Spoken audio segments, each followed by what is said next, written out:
Assalamualaikum warahmatullahi wabarakatuh. Hai, perkenalkan nama saya Nurmal Kamila. Saya mahasiswi semester 3 program studi Bahasa dan Sastra Indonesia di STK IPNU Indramayu.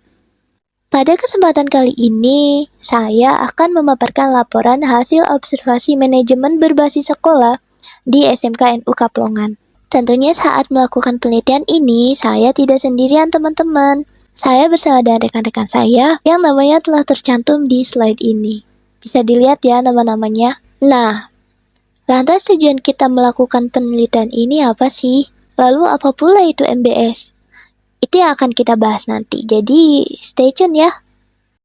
Oke, kita masuk ke definisinya dulu ya teman-teman. Jadi MBS itu apa sih? Nah, pengertiannya ini.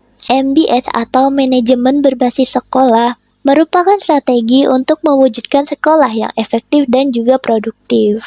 MBS merupakan paradigma baru manajemen pendidikan yang memberikan otonomi luas pada sekolah dan pelibatan masyarakat dalam kerangka kebijakan pendidikan nasional.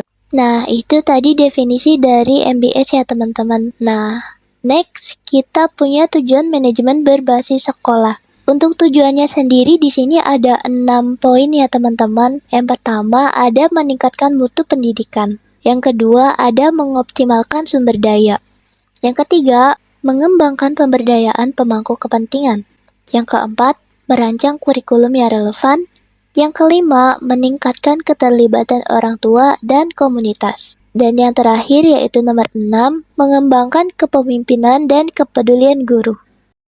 Next, kita ada prinsip-prinsip manajemen berbasis sekolah. Nah, beberapa prinsip penting dari manajemen berbasis sekolah yaitu meliputi ternyata ada 5 poin teman-teman. Yang pertama ada kemandirian. Sekolah yang mandiri dapat diartikan sebagai sekolah yang mampu menyelesaikan segala permasalahannya tanpa terlalu mengandalkan campur tangan dari pemerintah pusat. Yang kedua ada kemitraan. Prinsip kemitraan adalah suatu bentuk kerjasama antara sekolah dengan para pemangku kepentingan.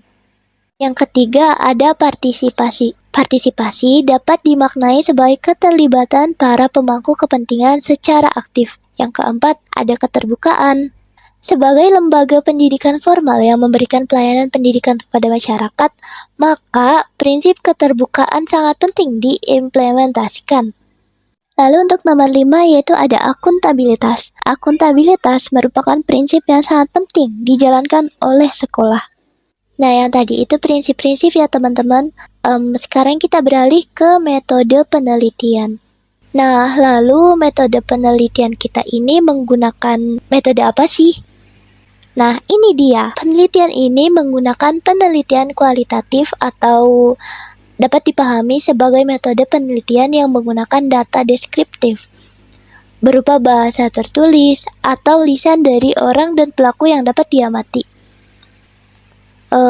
Pendekatan kualitatif ini dilakukan untuk menjelaskan dan menganalisis fenomena individu atau kelompok, peristiwa, dinamika sosial, sikap, keyakinan, dan persepsi. Dan yang terakhir, jing jing jing, dan ini dia hasil dan pembahasannya. Sorry terlalu excited teman-teman, soalnya ini yang kita cari dari penelitian yang kemarin, yaitu hasilnya. Oke langsung aja kita bahas ya. Nah jadi manajemen berbasis sekolah yang diterapkan oleh SMK NU Kaplongan ini sudah berjalan dengan sangat baik teman-teman. Loh kenapa bisa kayak gitu? Mana buktinya? Nah ini dia. Hal itu dapat dibuktikan dari kegiatan belajar mengajar yang sudah berjalan dan efektif. Nah itu pun terjadi juga bukan karena tanpa sebab ya teman-teman, tapi karena kepala sekolah telah melakukan pengawasan secara intensif pada guru dan stafnya. Itulah mengapa kegiatan KBF menjadi berjalan dan efektif. Dan kegiatan KBM yang berjalan dan efektif ini tentunya didukung dengan persentase kehadiran guru yang sangat baik ya teman-teman. Terbukti di SMK NU Kaplongan ini daftar kehadiran gurunya juga sudah sangat baik.